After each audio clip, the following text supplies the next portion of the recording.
Hello good morning students. भाई कैसे हैं आप सभी? सब अपनी तैयारी में जुटे हुए हैं। देखिए तैयारी करना हमारे लिए जरूरी है क्योंकि बिना तैयारी के हम आगे नहीं बढ़ पाएंगे।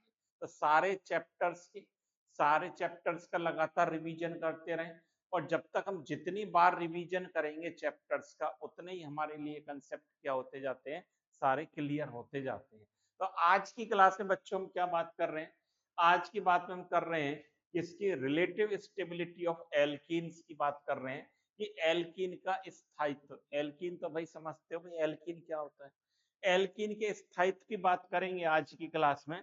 तो आज की क्लास में हमारा टॉपिक क्या रहने वाला है? तो आज की क्लास में अपना टॉपिक क्या है? एल्कीन का अपेक्षिक स्थायित्व, रिलेटिव स्टेबिलिटी ऑफ एल्कीन।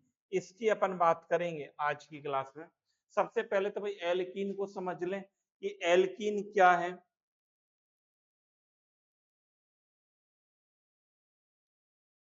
ये तो हर बच्चा समझता होगा भाई एल्कीन क्या होती है। ये भी कोई नहीं जानता भाई, ऐसा कोई स्टूडेंट है कि जो एल्कीन नहीं समझता हो? तो देखिए एल्कीन को भी समझ लें अगर अपने को कोई दिक्कत है कि भाई एल्कीन क्या है। पहली हम बात करें कि एल्कीन्स क्या होते हैं। एल्कीन्स का मतलब क्या है? एल्कीन्स का मतलब है, हिंदी में भी लिख देता हूं, एल्कीन। एल्कीन का मतलब कार्बन बिटवीन कार्बन कैसा बॉन्ड प्रेजेंट रहेगा? डबल बॉन्ड प्रेजेंट रहेगा। जब कंपाउंड में डबल बॉन्ड प्रेजेंट हो, क्या प्रेजेंट हो? Carbon between carbon C double bond C, जब इस तरह से प्रेजेंट होगा तो वो क्या कहलाएंगी? एल्कीन कहलाएंगी। पहली बात तो इसमें क्या होगा? सी डबल बॉन्ड सी होगा सर। पहली बात तो ये होगी। दूसरी बात, ये क्या कहलाते हैं? अनसैचुरेटेड हाइड्रोकार्बन कहलाते हैं। क्या कहलाते हैं? Unsaturated hydrocarbon. अनसैचुरेटेड का मतलब क्या है बच्चों? असंतृप्त। इसको क्या बोलते हैं? असंतृप्त। असंतृप्त हाइड्रोकार्बन क्या बोलते हैं? हाइड्रोकार्बन इसको बोला जाता है। असंतृप्त हाइड्रोकार्बन इसको बोला जाता है। ये बात आपके समझ में आ गई। एक बात और है, एल्कीन का सामान्य सूत्र, जनरल फॉर्मूला, जी एफ कहते हैं। जनरल फॉर्मूला क्या होगा भाई? C N H two N.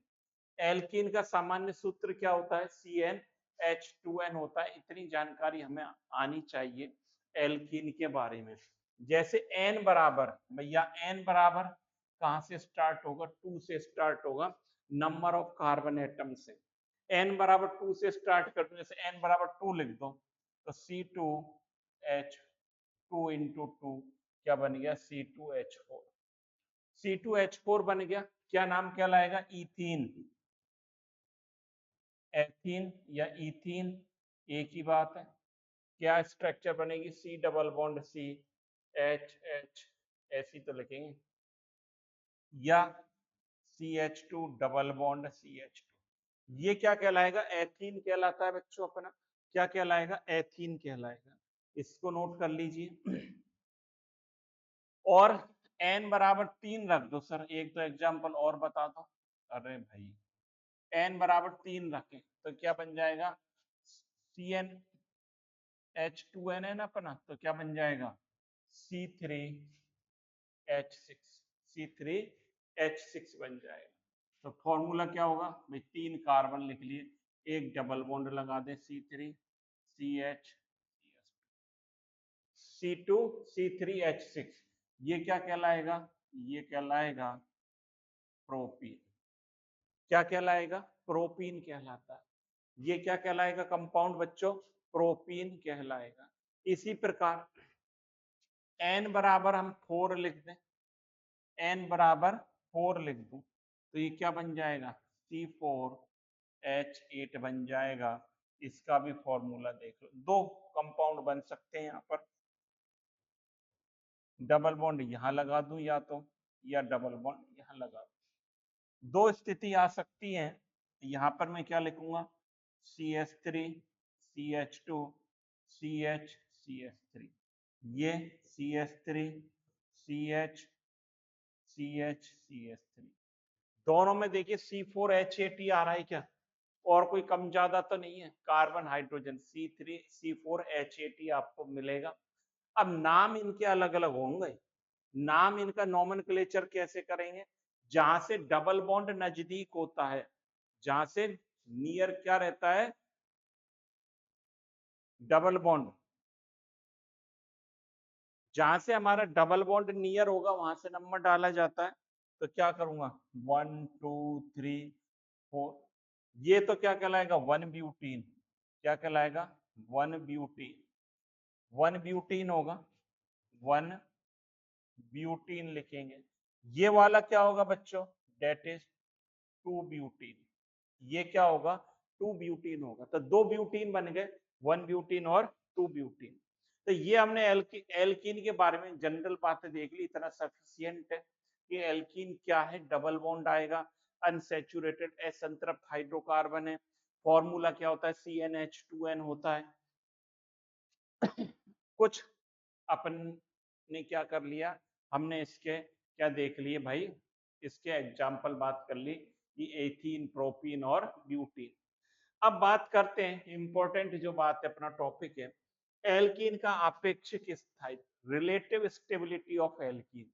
Alkene के आपेक्षिक स्थायित्व की व्याख्या निम्न प्रकार से की जा सकती है, भैया कौन सी एल्कीन ज्यादा स्थायी होगी। आपेक्षिक स्थायित्व का बच्चों क्या मतलब है कि कौन सी एल्कीन ज्यादा स्थायी होगी, उसको आज हमें सीखना है बहुत बढ़िया ढंग से। इसके लिए 3 कंसेप्ट हमें दिए गए। कितने कंसेप्ट मिले हैं, 3 कंसेप्ट की बात करेंगे एल्कीन के आपेक्षिक स्थायित्व में। पहला जो कंसेप्ट है डेट इज हाइड्रोजनीकरण ऊष्मा के मान द्वारा, by the heat of hydrogenation. By the heat of hydrogenation की बात करेंगे कि हाइड्रोजिनेशन, इसका मतलब समझ में आना चाहिए, रटना नहीं है किसी चीज को। हाइड्रोजिनेशन मतलब हाइड्रोजन जुड़े, एल्कीन पर हाइड्रोजन जुड़े तो क्या बन जाएगा, एल्केन बन जाना चाहिए। क्या बन जाएगा, एल्केन बन जाएगा। कैसे बन जाएगा इसको देखें, समझे पहले, अभी देखेंगे इसको समझेंगे। एल्कीन का क्या करना है हमें, हाइड्रोजनीकरण करना है। हाइड्रोजनीकरण करेंगे, मान लीजिए हमारे पास ये है, एग्जाम्पल देखिए 1 2 3 4, ये 4 कार्बन की एल्कीन में बना रहा हूं। ये जो एल्कीन है यहां पर लगा देता हूं double bond, CH2 CH CH2 CH3। इसका नाम बता सकता है भाई कोई बच्चा, इसका नाम क्या होगा, सर अभी तो बताया है इसका नाम। इसका नाम क्या हो जाएगा, इसका नाम क्या है 1 ब्यूटीन, 1 ब्यूटीन, 1 ब्यूटीन है। हिंदी में भी भाई ऐसे ही लिखेंगे, क्या लिखेंगे 1 ब्यूटीन। इसका हाइड्रोजनीकरण कर दो, हाइड्रोजनीकरण का मतलब है हाइड्रोजिनेशन, हाइड्रोजन जोड़ दो। ले भाई जोड़ देता हूं, हाइड्रोजन जोड़ूंगा तो एक पाई बॉन्ड ब्रेक होता है, ये क्या पाई बॉन्ड ही तो है, यहाँ पर पाई बॉन्ड है, और 2 सिग्मा बनेंगे। कहने का मतलब है एक हाइड्रोजन यहां जोड़ देना भाई, और एक इस पे जोड़ देना। क्या बन जाएगा ये कंपाउंड ये बनेगा CH3 CH2 CH2 CH3। क्या बन गया ये बन गया ब्यूटेन। ये क्या बन गया ब्यूटेन। हिंदी में भी ऐसे ही लिखेंगे, हिंदी में कोई रॉकेट साइंस नहीं चलानी है, ब्यूटेन को ब्यूटेन ही लिखा जाता है। अब देखिए इंपॉर्टेंट बात क्या है, जब हाइड्रोजनीकरण करेंगे तब यहां पर क्या होगा, कुछ एनर्जी बाहर निकलेगी। क्या निकलेगी, एनर्जी बाहर निकलेगी। यहां डेल्टा एच बराबर होता है 30.3 किलो कैलोरी पर मोल। मतलब 1 मोल एल्कीन का हाइड्रोजनीकरण करें तो कितनी एनर्जी निकलती है, कितनी एनर्जी बाहर निकलेगी, डेट इज हाइड्रोजनीकरण ऊष्मा। वो क्या होगी बच्चों, हाइड्रोजनीकरण ऊष्मा होगी। तो इस हाइड्रोजनीकरण ऊष्मा से पता चलेगा कौन सी एल्कीन ज्यादा स्थायी है, कौन सी एल्कीन का ज्यादा स्थायित्व है। तो इसको बनाते जाएं साथ ही साथ। यदि मैं एक कंपाउंड और लिखता हूं, ये पहला है, दूसरा देखिए CH3 C double bond C CH3 H H, ये भी क्या है ब्यूटीन है। कैसी ब्यूटीन है? 2 ब्यूटीन है। क्या है ये? 2 ब्यूटीन है। और कैसी है? सिस 2 ब्यूटीन। सिस 2 ब्यूटीन है भैया। क्या है ये? सिस 2 ब्यूटीन। सिस क्यों बोल रहे हैं? दोनों एल्किल समूह एक साइड है, हाइड्रोजन एक साइड है। इसका हाइड्रोजनीकरण कर दें, इसका हाइड्रोजनीकरण कर देंगे हम, तो यहां पर जो है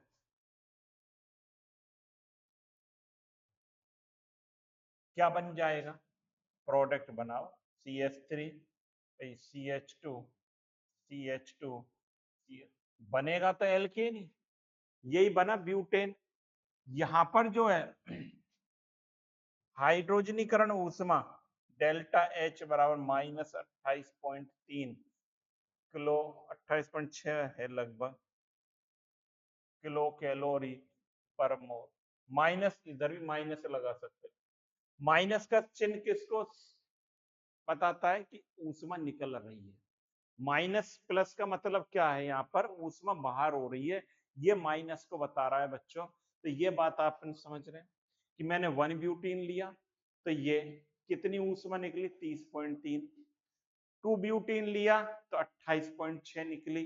कैसा है 2 ब्यूटीन? सिस 2 ब्यूटीन है। क्या ट्रांस भी ले सकते हैं क्या? बिल्कुल ले सकते हैं। अब तीसरा एग्जाम्पल में लेना। अब इसको मैं इस प्रकार से कर देता हूं, क्या बना देता हूं? CH3 C double bond CH। ये भी 2 ब्यूटीन ही है, लेकिन ये क्या है? ट्रांस बन गई है बच्चों। क्या बोलेंगे? Trans 2 butene. ट्रांस 2 ब्यूटीन है। इसका हाइड्रोजनीकरण करूंगा, इसका हाइड्रोजनीकरण करूंगा तो यही प्रोडक्ट बनेगा। प्रोडक्ट चेंज नहीं हो रहा। CH3 CH2 CH2 सेम ही प्रोडक्ट बन रहा है। ये भी ब्यूटेन ही बन रहा है, ब्यूटेन सॉरी, ये भी क्या बन रहा है? ब्यूटेन बन रहा है। यहाँ पर जो डेल्टा H का वैल्यू है -27.6 किलो कैलोरी, किलो कैलोरी पर मोल।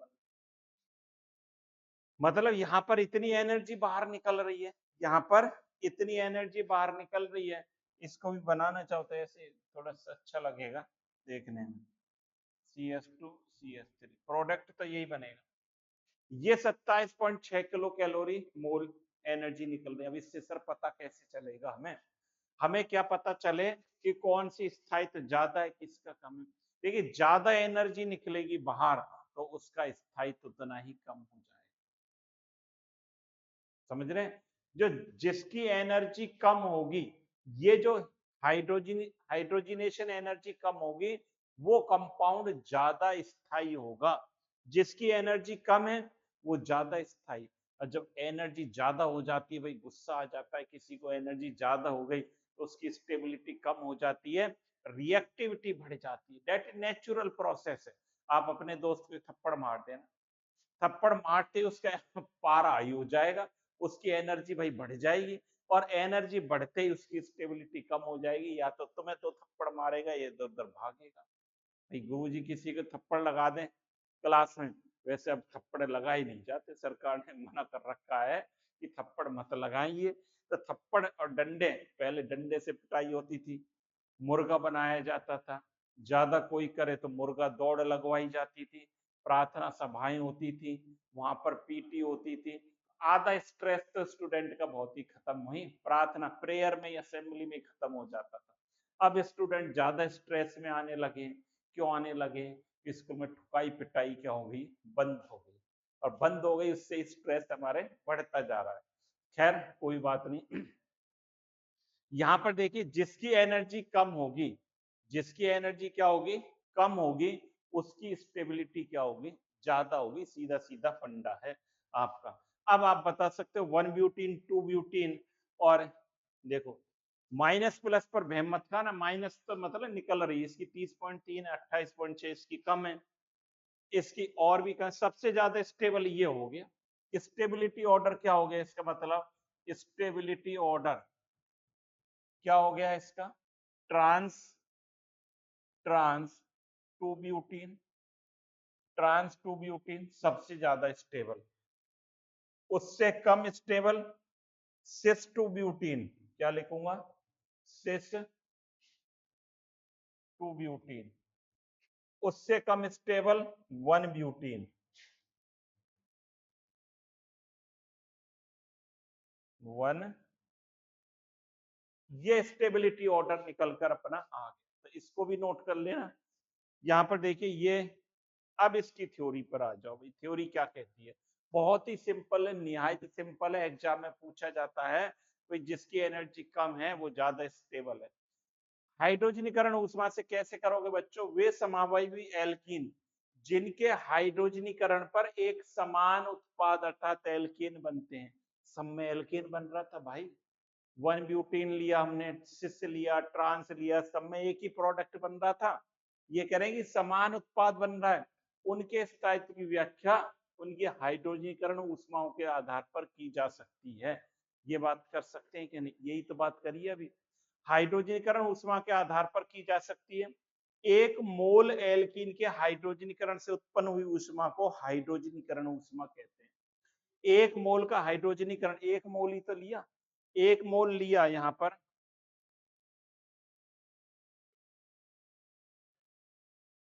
देखिए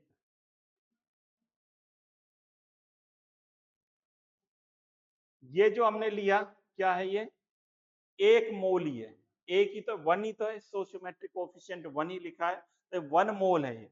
तो वन मोल से जितनी उत्पन्न ऊष्मा होगी डेट इज हाइड्रोजनीकरण ऊष्मा कहलाती है। ये बात हो गई क्लियर, नोट करेंगे।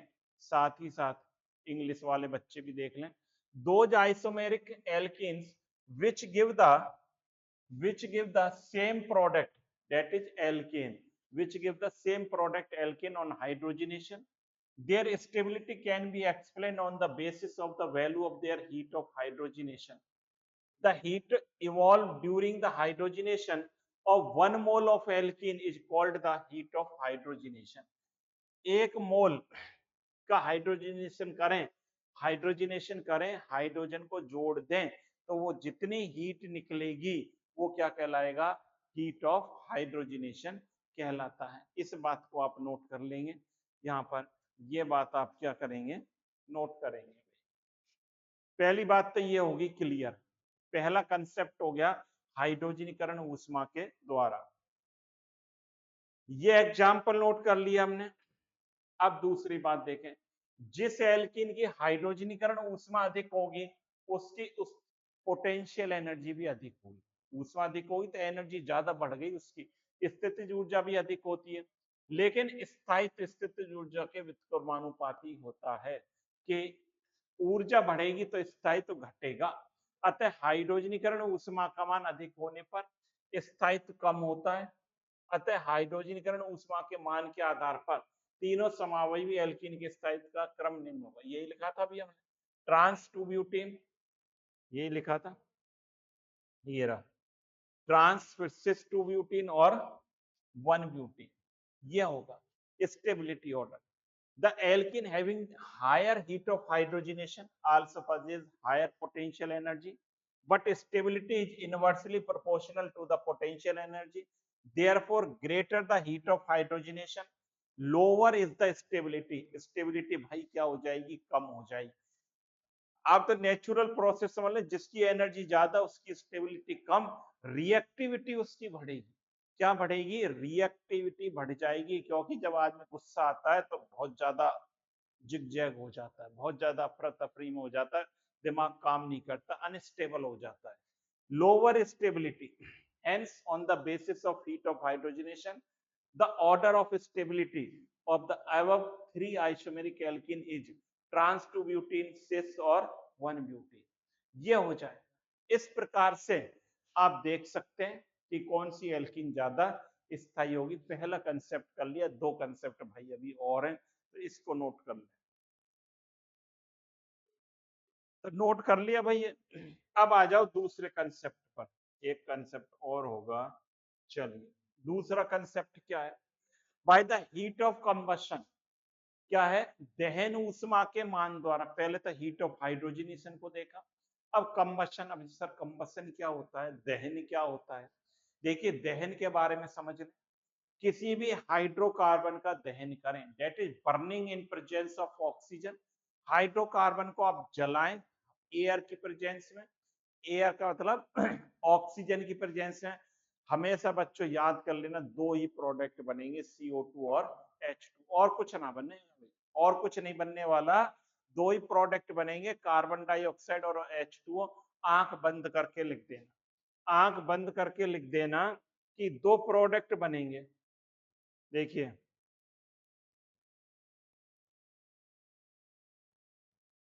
यहां पर दो प्रोडक्ट बनेंगे, दहन, इसको हम कहते हैं, क्या बोलेंगे, combustion. Combustion of, combustion of hydrocarbon. Hydrocarbon का दहन किया जाए, क्या करें,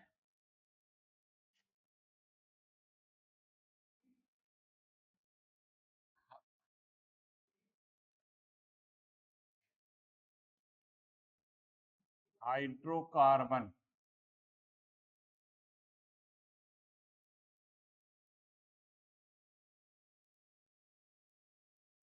का दहन कर।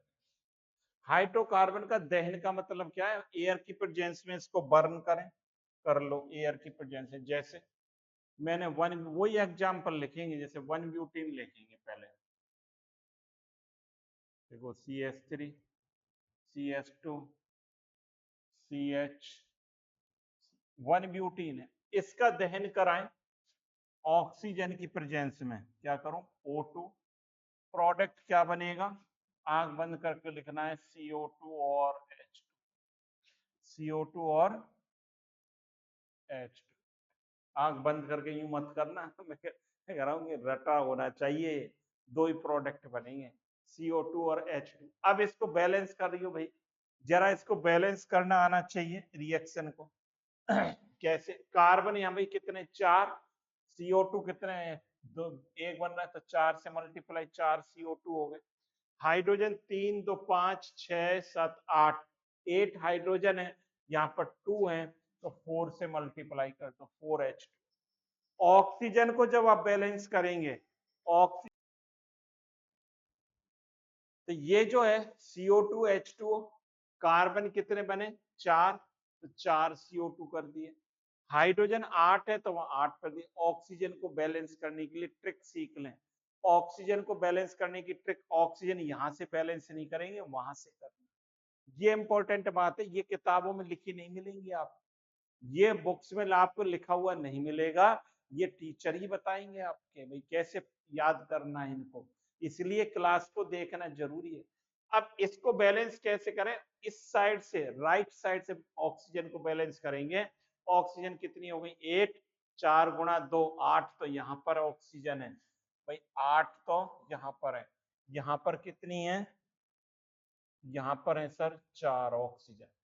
टोटल ऑक्सीजन कितनी, 12, और यहां पर क्या कर दूं मैं, 6 कर दूं, बैलेंस हो गई रिएक्शन हमारी, क्या हो गई, बैलेंस हो गई। 6CO2 6O2 4CO2 plus H2। जब इस रिएक्शन का कंबसन होगा इस प्रकार से, तो यहाँ पर जो दहन की ऊष्मा होगी, जो दहन की एनर्जी होती है भाई, यहाँ पर नोट कर लें, यहाँ पर कर देता हूं, डेल्टा H बराबर -649.8 किलो कैलोरी पर मोल। ये हो, किलो कैलोरी पर मोल कितनी होती है, -649। माइनस प्लस का मतलब क्या है, माइनस मतलब ऊर्जा निकल रही है, बाहर निकल रही है, प्लस लगा दूंगा तो अवशोषित होगी, अवशोषित होगी। ये माइनस है, इसका मतलब एनर्जी इतनी भाई निकली, यहाँ पर 649.8 एनर्जी निकलेगी। एक एग्जाम्पल, दूसरा एग्जाम्पल ले लें, दूसरा एग्जाम्पल उसी प्रकार से लेंगे, ये तो फर्स्ट हो गया। सेकंड एग्जाम्पल की बात करते हैं, वही ले लेंगे। CH3 CH double bond CCH3। ये सिस टू ब्यूटीन है। क्या है? सिस टू ब्यूटीन। इसका दहन कराएंगे, सेम ही रिएक्शन होगी। फोर क्या बनेगा? इसका दहन करेंगे तो 4CO2 प्लस 4H2 ये बनेगा। डेल्टा H यहां पर होता है माइनस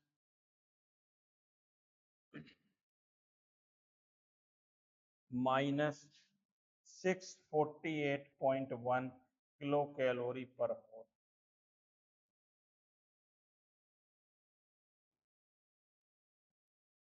किलो कैलोरी पर इतनी निकलेगी एनर्जी। यहां कितनी निकलेगी? 648। पहली बात समझ गए। और एग्जाम्पल से समझे। तीसरा एग्जाम्पल लें। अब ट्रांस टू ब्यूटीन का ले लें। CH3 CH ये डबल बॉन्ड और ये ट्रांस टू ब्यूटीन है। Trans two butene. ये देखिए हिंदी अंग्रेजी छोटा मोटा आप समझें। अंग्रेजी में लिख दिया था, हिंदी वाले ऐसे नहीं सर कैसे लिखी। मैं बोल भी रहा हूँ साथ के साथ टू ब्यूटीन, तो ब्यूटीन लिख लेना, इसमें कहाँ दिक्कत आ रही है। इसका करेंगे कंबसन प्लस 6O2 ही हो रहा था, 4CO2 बनेगा, 4H2O बनेगा। क्या बनेगा? 4। सेम क्यों लिख रहा हूं? सेम ही है, 4 ही कार्बन है यहाँ पर, 4 कार्बन और 8 हाइड्रोजन है, इसलिए सेम ही हो रहा है। इसके लिए जो कंबसन एनर्जी निकल कर आती है delta H minus 647.1 kilo calorie पर मोल ये निकल कर आती है। 647.1 किलो कैलोरी पर मोल इतनी एनर्जी निकल कर आएगी। कहने का मतलब है भाई जिसकी एनर्जी कम, अभी यही तो सीखा है, उसका स्थायित्व बच्चों ज्यादा। भाई इसकी सबसे ज्यादा, इसकी इससे कम हो गई, इसका स्थायित्व बढ़ गया। 648 ये भाई 647 हो गया, इसका स्थायित्व और बढ़ गया। एक एग्जाम्पल से और समझाना चाहता हूं आपको। एक एग्जाम्पल और लेंगे। क्या? देखो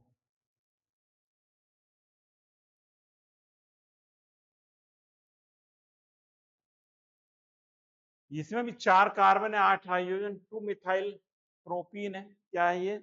2 मिथाइल प्रोपीन। क्या बोलेंगे इसको? 2 मिथाइल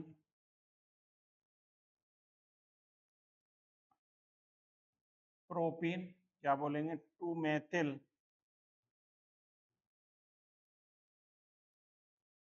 प्रोपीन। इसका भी कंबसन आप करेंगे, प्लस 6O2 क्या देगा? 4CO2 4H2 ये बनेगा।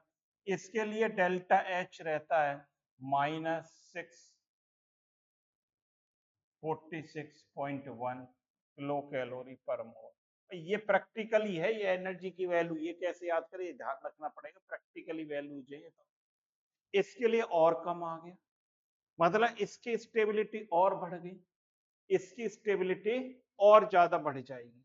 तो ये अब इसकी जैसे जैसे यहाँ पर आप देख रहे हैं एनर्जी कम होती जा रही है, स्टेबिलिटी बंधुओं बढ़ती जा रही है। एनर्जी कम, स्टेबिलिटी क्या होगी? ज्यादा होगी। स्टेबिलिटी क्या होगी? ज्यादा। तो सबसे ज्यादा स्टेबल कौन सा हुआ? ये 4 नंबर है। सबसे ज्यादा क्या हुआ? ये हुआ सबसे ज्यादा स्टेबल। इसका मतलब अब इसकी थ्योरी समझें, एक ही लाइन में सिमटा दिया है, कोई ज्यादा वो नहीं है। यहां पर देखिए किसी एल्कीन के 1 मोल के पूर्ण दहन में, 1 मोल लिया, पूर्ण दहन में उत्पन्न ऊष्मा, उत्पन्न ऊष्मा को दहन ऊष्मा कहते हैं। उत्पन्न ऊष्मा को क्या बोलेंगे? दहन ऊष्मा।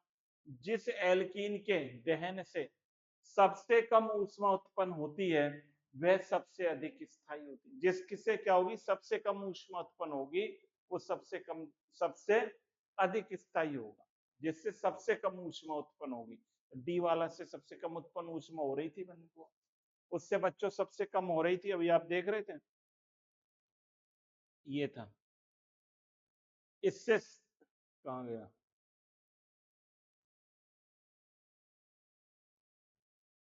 646.1 एनर्जी निकल रही थी, सबसे कम है, इसका स्थायित्व सबसे ज्यादा होगा। The heat evolved during the complete combustion of 1 mole of an alkene is called heat of combustion. The alkene which produce the least heat on combustion is the most stable. सबसे ज्यादा स्टेबल होगी, जिससे कम energy बाहर निकलेगी। तो ये जो है बहुत ही इंपॉर्टेंट कंसेप्ट है, इस डेफिनेशन को नोट कर लें, बहुत ज्यादा रटने की या लेंथी नोट्स बनाने की जरूरत नहीं है, इसको कर लें और इसको नोट कर लें, इतना नोट कर लें एक बार। कर लिया भाई नोट ये, चलिए ये नोट कर लिया, तो एक छोटा सा कंसेप्ट और सीखेंगे। एक्स्ट्रा स्लाइड को हटा रहा हूं मैं भाई, यहाँ पर देखिए एक और छोटा सा कंसेप्ट है इसकी स्टेबिलिटी के लिए, क्या है, explanation of stability of alkene by hyperconjugation. Hyperconjugation क्या होता है, हाइपर कॉन्जुगेशन हिंदी में नहीं लिखा क्या, कोई बात नहीं, अति संयुग्मन, इसको हिंदी में क्या बोलेंगे, अति संयुग्मन, हिंदी लिख लेना, अति संयुग्मन, अति संयुग्मन, हाइपर कॉन्जुगेशन कहलाता है अति संयुग्मन। स्टेबिलिटी ऑफ एल्कीन, अति संयुग्मन द्वारा एल्कीन के स्थायित्व की व्याख्या, अति संयुग्मन द्वारा एल्कीन के स्थायित्व की व्याख्या, ये हेडिंग है अपना। अति संयुग्मन क्या है, पहले तो इसको समझे, वही अति संयुग्मन क्या है, एल्कीन के स्थायित्व की व्याख्या अति संयुग्मन प्रभाव के द्वारा भी की जा सकती है। अति संयुग्मन के प्रभाव के द्वारा भी इसकी व्याख्या कर सकते हैं। दो के बाद तीसरा टॉपिक पढ़ रहे हैं। द्विबंध से जुड़े एल्किल समूह की उपस्थिति के कारण अति संयुग्मन होता है। बिना बंध का अनुनाद होता है, रेजोनेंस रहता है, जिससे एल्कीन का स्थायित्व बढ़ जाता है। द्विबंधित कार्बन परमाणु से जुड़े एल्किल समूह की संख्या जितनी होगी, अति संयुग्मन संरचनाओं की संख्या भी उतनी अधिक होती है, परिणाम स्वरूप एल्कीन का स्थायित्व भी अधिक होता है। नोट कर लें एक बार, समझने की कोशिश करें। The stability of alkene can be explained by the hyperconjugation. No bond resonance है, क्या है, no bond resonance, इसका सर बात बनी नहीं, बात बन नहीं रही सर, भाई बात नहीं बन रही तो इसको समझने की कोशिश करेंगे, बनेगी कैसे, बनवा के छोड़ेंगे बात को। यहाँ पर देखें एक एग्जाम्पल हम लेते हैं, ये क्या है, नो बॉन्ड रेजोनेंस कहलाता है, अति हाइपर कॉन्जुगेशन क्या कहलाता है, नो बॉन्ड रेजोनेंस, बंध रहित अनुनाद, हिंदी में बोलूं तो बंध रहित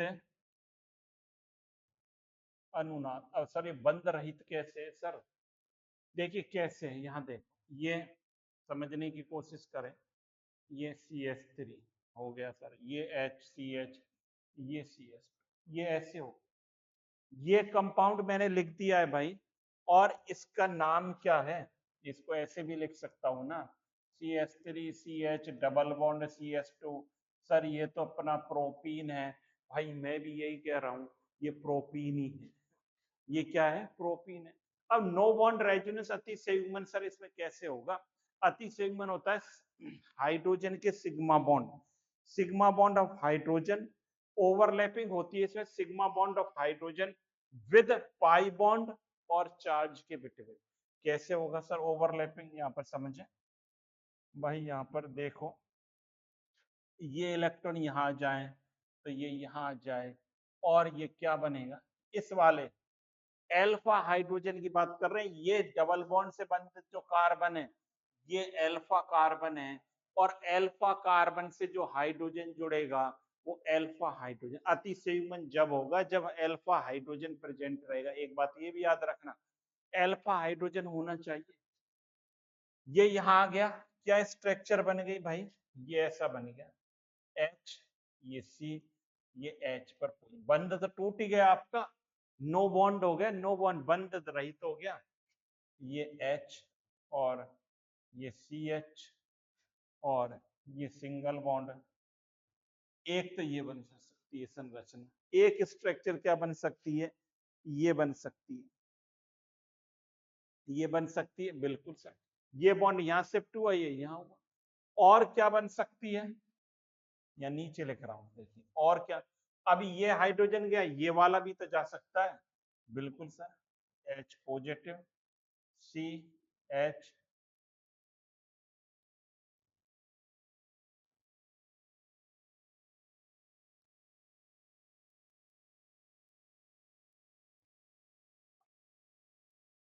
इसी प्रकार इस हाइड्रोजन को भेजते हैं।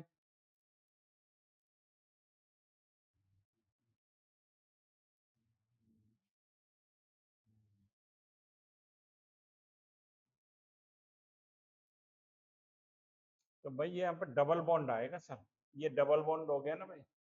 देखो ये बॉन्ड यहाँ है, डबल बॉन्ड, ये सिंगल हो गया, बिल्कुल।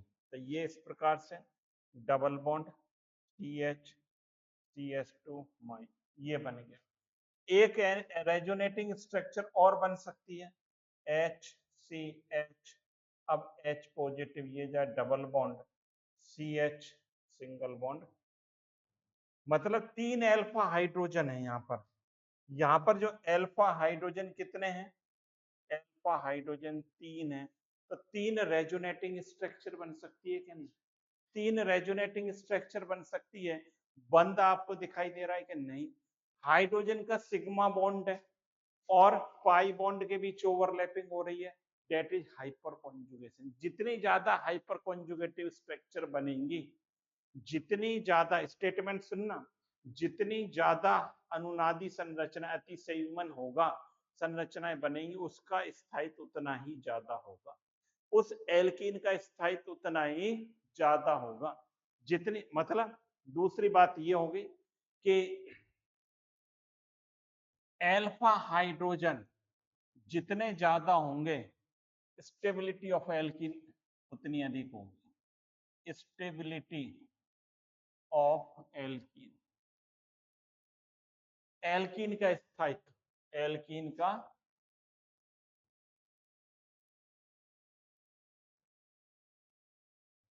स्थायित्व उतना ही ज्यादा हो जाएगा। अब देखिए सर, एग्जाम यही बात यहां पर कह रहे हैं कि द्विबंधित कार्बन परमाणु से जुड़े एल्किल समूह की संख्या जितनी अधिक होगी, अतिसंयुग्म संरचनाओं की संख्या उतनी ही अधिक होगी, एल्कीन का स्थायित्व भी उतना ही अधिक होगा। कैसे होगा यहाँ पर देखें, इतना बना लिया, पहले इसको बना लें, इसको बना लें भाई।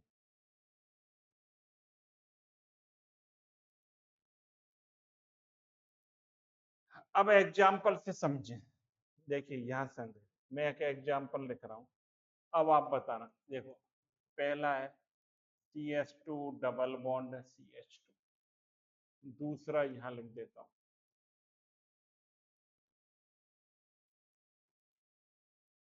CH3,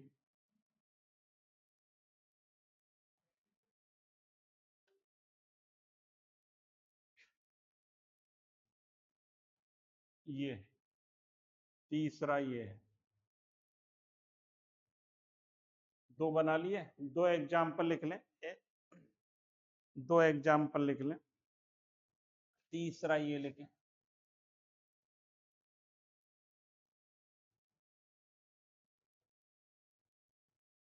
ये तीसरा लिख लिया। चौथा एग्जाम्पल लिखें, तीन लिख लें,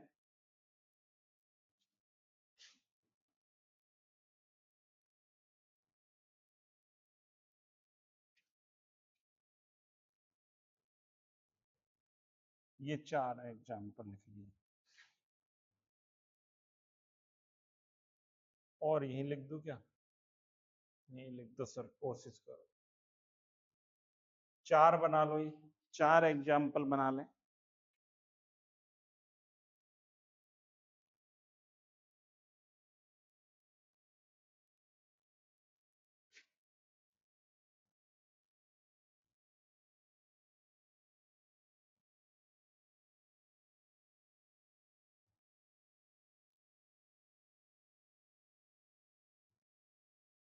ये 5वां एग्जाम्पल लिख लो।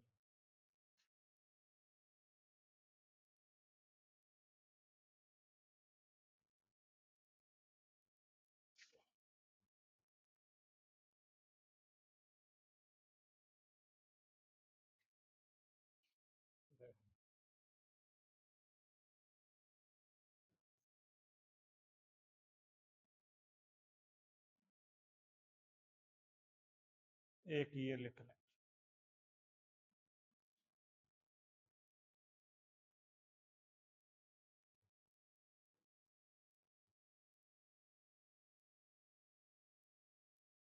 अब अपने को अल्फा हाइड्रोजन इसमें ढूंढ रहे हैं जिसमें अल्फा हाइड्रोजन ज्यादा होंगे, या ये कह दें डबल बॉन्ड से बॉन्डेड कार्बन पर एल्कीन जितनी ज्यादा जुड़ी रहेगी वो उतना ही ज्यादा स्टेबल होगा। या तो ये कह दो कि alpha hydrogen stability of alkene, या डबल बॉन्ड से बॉन्डेड एल्कीन पर एल्किल क्या होंगे, ज्यादा होंगे।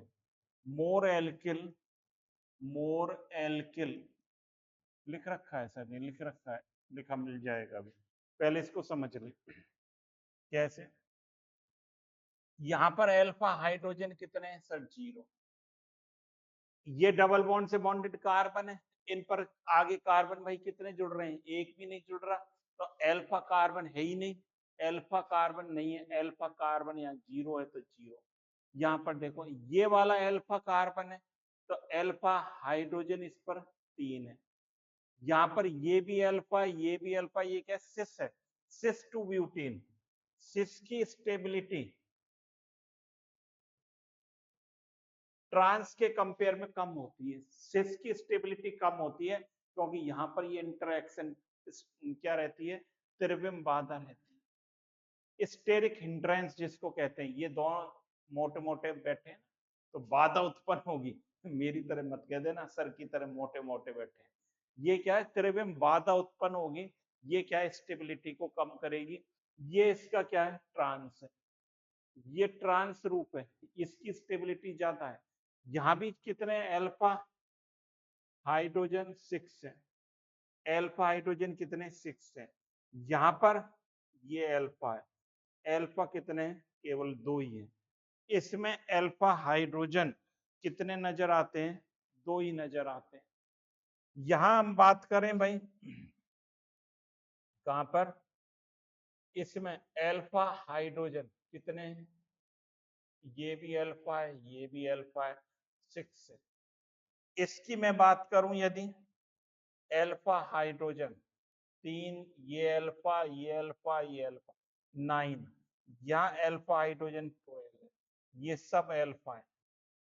मतलब डबल बॉन्ड से बॉन्डेड कार्बन अल्फा कार्बन होता है, और जिस पर जो हाइड्रोजन जुड़े रहते हैं अल्फा हाइड्रोजन, जितने ज्यादा अल्फा हाइड्रोजन होंगे स्ट्रक्चर उतनी ज्यादा बनेगी। स्ट्रक्चर अब ये देखा ना, ये अल्फा हाइड्रोजन का रेजोनेंस चल रहा है, उतनी ज्यादा स्ट्रक्चर बनेगी, स्टेबिलिटी उतनी बढ़ेगी। अब इनके स्टेबिलिटी का ऑर्डर यदि आपसे कोई पूछे तो क्या होगा, बताना भाई।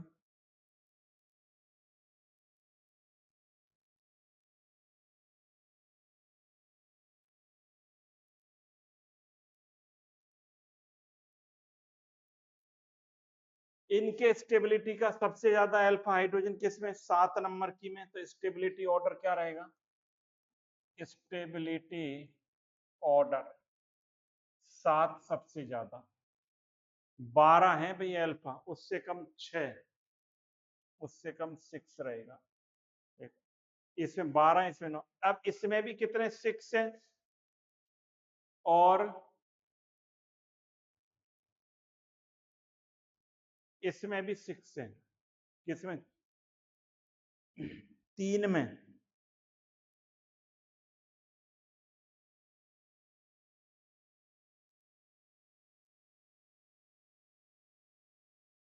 ये देखो भाई, अब इससे देखो 5 और 3 में, इसमें भी 6 है और यहाँ भी 6 है, अल्फा हाइड्रोजन बराबर आ गए।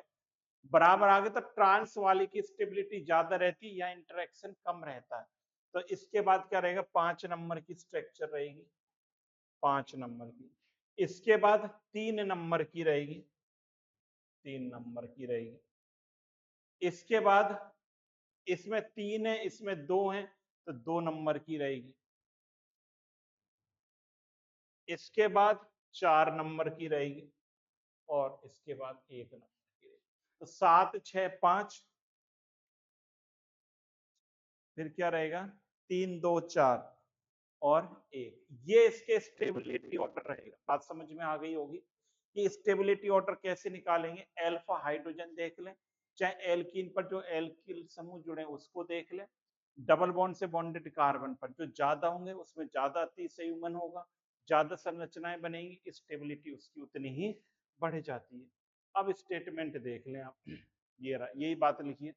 द्विबंधित कार्बन परमाणु से जुड़े एल्किल समूह की संख्या जितनी अधिक होती है, अतिसंयुग्मन संरचनाओं की संख्या उतनी अधिक होती है। परिणाम स्वरूप एल्कीन का स्थायित्व भी अधिक होता है। स्थायित्व टेट्रा प्रतिस्थापित ज्यादा हुआ, उससे कम ट्राई, डाई, मोनो और फिर एल्कीन होगा। ये इनके लिख रखा है स्टेबिलिटी का क्रम। The stability of alkene can be explained by the hyperconjugation effect due to the presence of alkyl group attached to the double bond. Hyperconjugation क्या है, no bond resonance take place होगा, हाइपरकॉन्जुगेशन होगा, which increase the stability of alkene. Alkyl group attach होगा तो hyper conjugation होगा, भी यही तो बात पढ़ी है हमने, और जो स्टेबिलिटी को बताएगा। Greater the number of alkyl group attach to the double bond carbon atom, greater is the number of hyper conjugative structure form, ज्यादा हाइपर कॉन्जुगेटिव स्ट्रक्चर बनेगी, and hence greater is the stability of the alkene, thus the stability order of, जितनी ज्यादा hyper conjugative structure बनेंगे, alkene का stability order उतना ही ज्यादा होगा।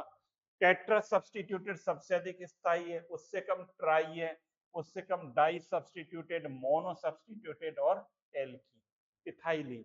ये इनके स्टेबिलिटी का ऑर्डर है भाई। तो ये बात समझ में आ गई होगी, ये भी आप नोट कर लेंगे। तो इतनी बात आज की क्लास में, इनके स्टेबिलिटी ऑर्डर को हमने पढ़ लिया।